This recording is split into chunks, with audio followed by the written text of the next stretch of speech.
New games confirmed for the Xbox platform and a new console? Let's get into it.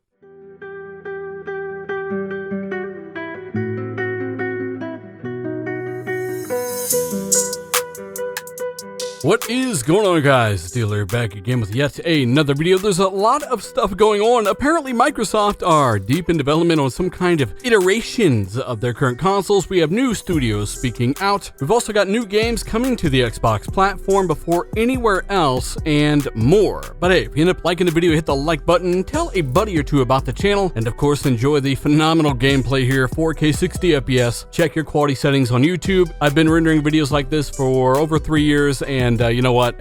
Honestly, it's worth it. Really helps show how these Xbox games actually look. Speaking of Xbox games, let's talk about Machine Games, creators of the reboot Wolfenstein and Wolfenstein 2. Phenomenal titles. Now, I mentioned this in my podcast, but Machine Games are actually speaking out about working with Microsoft, and they have good things to say. Starting with the fact that they actually said being with Microsoft will allow them to make greater games. Now, Machine Games, of course, are a Swedish studio, and they have the following to say. Their gameplay director was asked, "What is next for the studio?" He did say, games, and more games. I also think being a part of Microsoft will help us create even better games in the future. They, as in Microsoft, have a huge number of knowledgeable people, great developers, tech solutions, and hardware. Now, if you remember my last video, I did speculate that I believe ZeniMax knew the powers that be would sell them off. Voila, milked the studios, Fallout 76 and Youngblood were born. They basically milked the studios before they were sold. Machine Games are saying that with Microsoft, they think they can make even better titles. Machine Games must have been facing some kind of negative pressure by ZeniMax for the gameplay director to actually say this, making better games than ever with Microsoft. And for those of you that are worried about Microsoft pressuring studios and not giving Bethesda and Machine Games and all of these awesome teams the time they need, here is Aaron Greenberg shutting that down.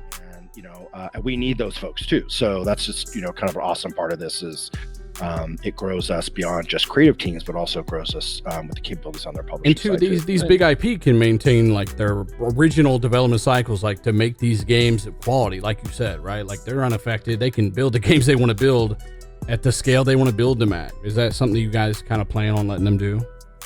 Yeah, that's been our approach to how we've thought about creative teams and acquisitions, is that we're acquiring talent that's already best in class at what they make. Obsidian best in class at RPGs or whatever it may be. So we let them have that creative freedom and give them the resources to go realize those visions. And in many cases we can take some of the pressure off.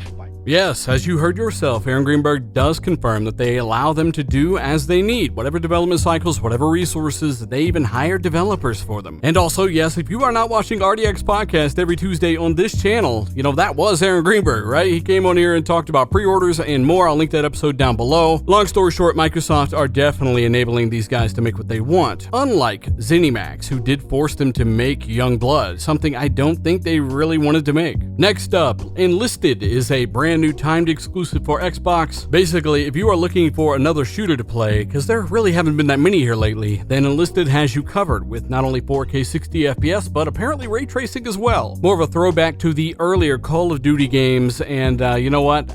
More options could never hurt, right? Just keep in mind that this is heavily compressed, not finished footage. The full game should look much better, but it does look like something I might fool around with, depending on what's out, actually. Let me know if you've got your eye on this game, and shout out to Nano Polymath for letting me know about this title. Oh, real quick before we get into the main topic of the video, another developer working on the next generation consoles has commented on Series S holding back Series X. In this interview, Peter Kaller and David Kaller, sorry guys, I'm not even gonna try that one, both discussed next generation potential and the limitations of such, or more like the lack of limitations of such. Shout out to cogconnected.com as well for this article. So Xbox Series S is the new entry model Xbox for next generation. Think of it as a next gen Xbox One S, right? When discussing the console, these developers do say the following. They say the important thing is that the CPU hasn't been downgraded, so the Series S will not limit the potential scope of features when it comes to games. David does say the Series S shouldn't have any issues with the same games on lower resolutions. Maybe some adjusted graphics effects, perhaps. Just want to throw that out there,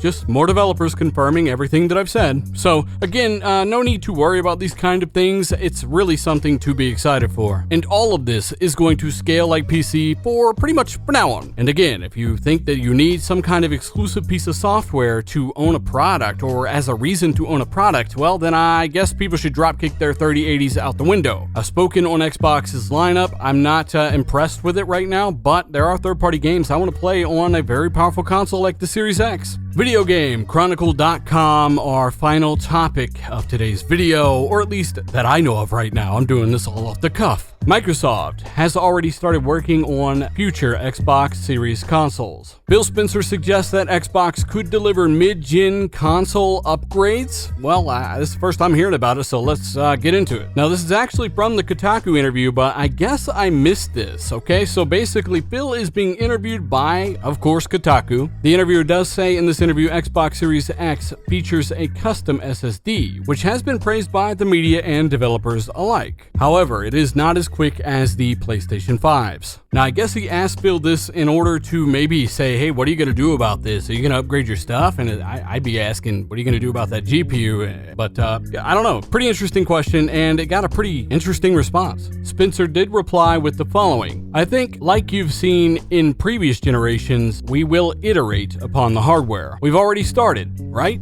Our team doesn't go away when we lock to the spec. Some of it is cost, that's always important. He says, how do you drive down the cost of the console? In the parts that are there, but also looking at areas, saying in terms of what are the next iterations that you might do. Now, Spencer has been very vocal on the fact that they are not going to stop making Xbox consoles after this generation, meaning after Series X, they will have another new generation of consoles. They don't want console gaming to die. They understand they have a massive user base there. They make a lot of money there. They're also fans of it, by the way. And as long as there is a demand, which there clearly is, then consoles are going nowhere. So let's go back over his quote here and really analyze exactly what he's talking about, because it's easy to get things flipped around and out of context, and he didn't really mean this or that. But really looking at it, I mean, I can see how he would be saying, hey, we're coming out with better hardware in the future, meaning some kind of mid-gen upgrade like a 1X in 2017. I mean, he says, I think, like you've seen in past generations, we will iterate on the hardware. We've already started, right? He says some of it is cost, maybe like how they built the Xbox 360S, the slim version. They reduced the cost of the platform. They can sell it at a lower price. So maybe they're coming out with some kind of Series X Slim in the future. That's probably what he might be talking about there, at least with that particular part of the sentence. But he also says that's always the important thing. How do you drive down the cost of the console in the parts? But also looking at the areas in terms of what iterations you might do, question mark. This kind of does suggest that they are looking at ways they can upgrade the SoC and all these other things on the system. But it could also suggest a bigger internal hard drive that would be an upgrade, or maybe some kind of faster hard drive, which doesn't make a ton of sense. This whole thing suggests multiple things, as well as building a cheaper version of the consoles they have now, maybe in a slim version, a smaller version of Series X, maybe a diskless version of Series X, right? That's one reason they didn't go and redesign the Xbox One S when they had the diskless version, because it really wasn't worth the money. You've got to reiterate on the motherboard, all of the circuitry, all of the components, the power supply. You got to build all of these different parts for just this one diskless version of a box you've already got, 50 million of. That's why the digital 1S was no smaller than the regular one, whereas if they really went all in and did it from the ground up to be the cheapest version of Xbox One S years ago, that thing would have been really, really small. Now look at the Series S, which is actually quite a bit smaller than any console that's ever existed, at least in modern history. But hey, let me know what your thoughts are down below. If you enjoyed the video, maybe hit the like button, show a buddy or two the channel, it really helps, and subscribe. Thank you so much. There is a lot of stuff happening right now. Rumors of Gabe Newell's Steam partnering with Xbox. Gabe Newell took residency in New Zealand. There is a launch party on November 9th in New Zealand. They're doing that because my buddy Ashtray basically said in the comments on her podcast, hey,